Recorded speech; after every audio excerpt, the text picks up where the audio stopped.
The alleged crimes of Sean Diddy Combs are what's trending in true crime this morning. Welcome back. I'm Julie Grant. Many people are noticing the celebrity associates who are not speaking out. Let's talk about them. For instance, Usher, who was managed by Diddy. Remember that? When he was 13 and later worked with him as an adult. Usher recently wiped his profile from Twitter, X. He was mentioned in one of the sex assault lawsuits at someone who had sexual interactions with Combs.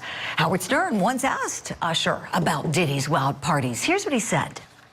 Yeah, but you were 13. What were you seeing? I went there to see the lifestyle, right? And I saw it, and it was, but I don't know if I could indulge and understand what I was even looking at. It was pretty wild. So nobody tried to, some woman didn't come along. I didn't say that. Okay. I didn't say that. What I did say is that there were very curious things taking place, and I didn't necessarily understand it. And we've got another Diddy associate who's noticeably quiet this morning, Justin Bieber. The singer becoming acquainted with Diddy around the age of 15 years old. And many are speculating that Bieber could be a victim, but Bieber himself has not commented. Our question this morning, which celebrities will break the deafening silence? We got an awesome power panel standing by. Let's bring them in now. Law enforcement expert Sonny Slaughter, entertainment commentator Holland Reed, and corrections officer and the former president of the New York City Correction Officers Union, Elias Hussamadeen. Good morning to you all. Holland Reed, I want to start with you, please. The entertainment industry is abuzz. Tell us what you're hearing this morning. What I'm hearing this morning is that we've gone from just shaking in the boots to sheer panic. As you said in your opening statements, Julie, the silence is deafening, especially from longtime associates of Diddy, such as J-Lo, who dated him for a very long time in the early 2000s, Usher, who was one of his proteges, along with Justin Bieber. These are people that had firsthand accounts and experiences with this man, and they are quiet. And the reason being is they don't know what part of their experiences are on those tapes that the FBI has and what they got during those raids. They don't know if it was criminal or just a part of whatever, their adult consent, pleasure, whatever you want to call it. But what they're worried about now is their own brand, their own empires, their own careers. And if they had any part of planning or any part of knowing about the minors or the sex workers there, they're going to be in big trouble as well. Oh, you're so right, Holland. You're so right. Sonny Slaughter, let's talk about that. When we think about famous celebrities who are shaking in their boots this morning, I would imagine these investigators are going to want to talk to a lot of people, that a lot of interviews may still need to be done. Would you speak to that, please, Sonny, the investigation aspect of this and what more needs to be done to gather all the information about what Diddy allegedly did? Good morning, Julie, and my esteemed colleagues. So what I can tell you is that there has already been a lot of conversation with some of the celebrities that have been identified as victims, and another term that I use is victim perpetrators. So although some of these individuals may have been victims, they may have also been perpetrators that participated in the forced fraud and coercion of others. So those investigations, those conversations have already started, and everyone, as I have stated before, needs to obtain legal counsel. HSI, which we call Homeland Security Investigation, is the lead agency on this. They are the best at what they do. They are also working in concert with the FBI, the U.S. Attorney's Office, the U.S. Postal Service, the Department of Corrections, local, state, and other agencies to determine exactly where the intersection of criminal activity and the investigations need to take place. So this is an ongoing multi-jurisdictional agency investigation, and people who have attended these parties, who may have seen something and didn't say something, everybody needs to get an attorney because everyone will get questions. One of the things, last thing that I'll say, one of the things that Diddy did, which has helped in this investigation, is that in the attempt and allegedly for force, fraud, and coercion.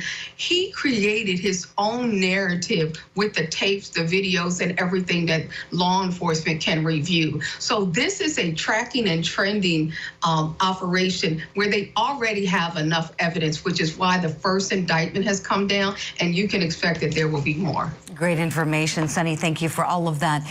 One person who is speaking out, rapper Shine. Remember him, Diddy's artist? Back when that nightclub shooting happened in New York, we all heard about it. Diddy was there, Jennifer Lopez was there.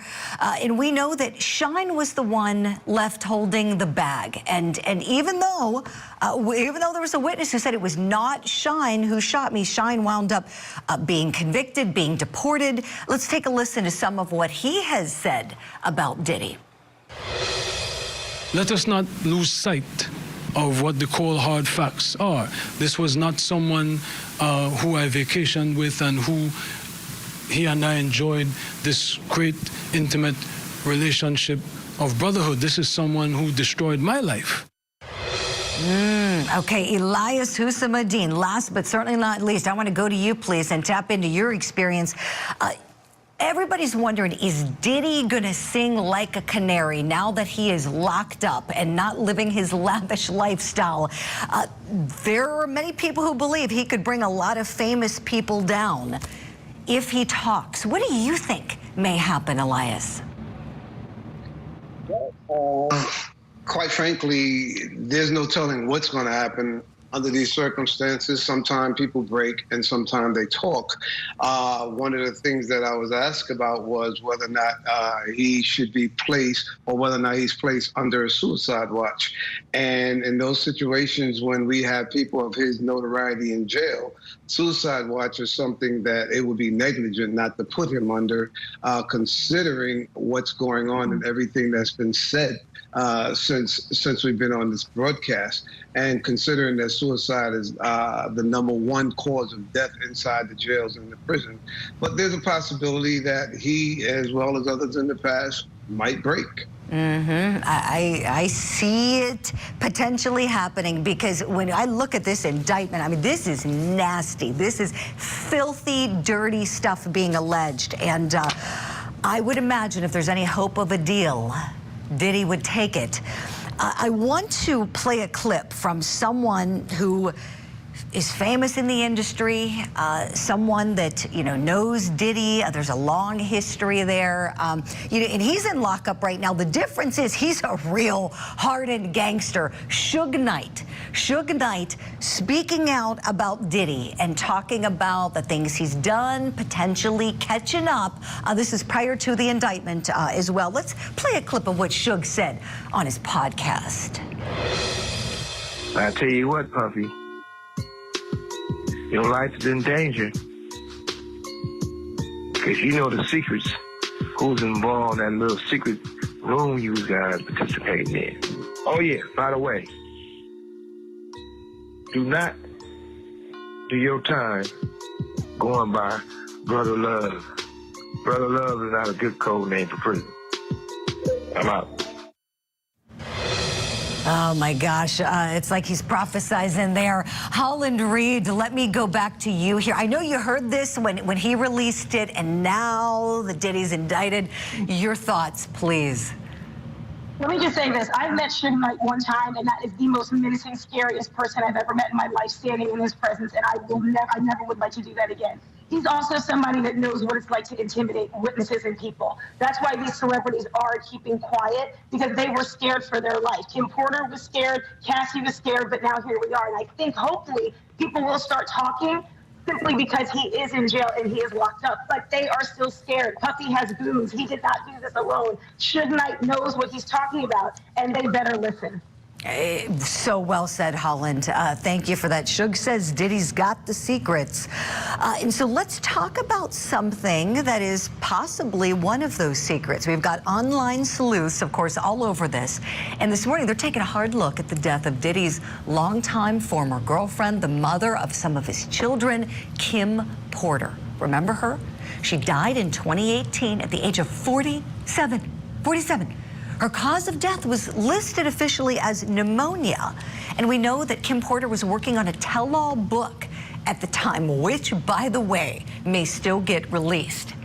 People very close to her and Diddy say that she was a victim of years of physical and sexual abuse. A former bodyguard for Combs has repeatedly talked about it online. Take a listen. He broke him, let's say allegedly, but it was told by people in her camp that he broke Kim's nose on a yacht.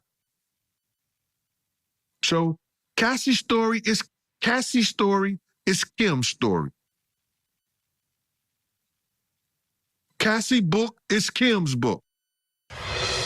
Gene Deal right there seems to know what he's talking about. So our question to our power panel now, is Kim Porter's death going to be investigated? Let's bring them back in. Sonny Slaughter, I want to go to you on this, please. What do you think?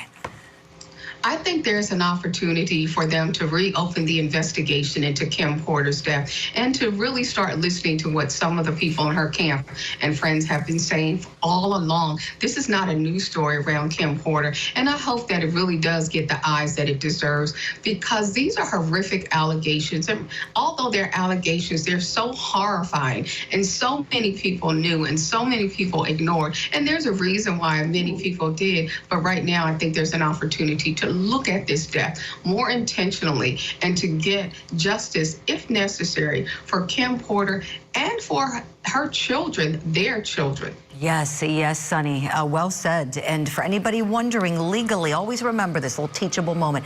With homicide, there's no statute of limitations. So if it was a death in that way, then investigators can proceed with charging. And so as of right now, pneumonia is what it was officially deemed. We'll see if it gets cracked open in light of all of these circumstances. Elias Hussamadeen, I want to tap into your experience with corrections work. So tell us, as we wrap up this segment for today, and we're going to be talking about Diddy every day, just about, tell me, if you had to give him some advice on how to live in lockup, because this is not what he's used to. As we know, he doesn't have wait staff and, you know, a masseuse and whatever else he has in his daily life, a chauffeur. How would you recommend he live for his own safety and security in there?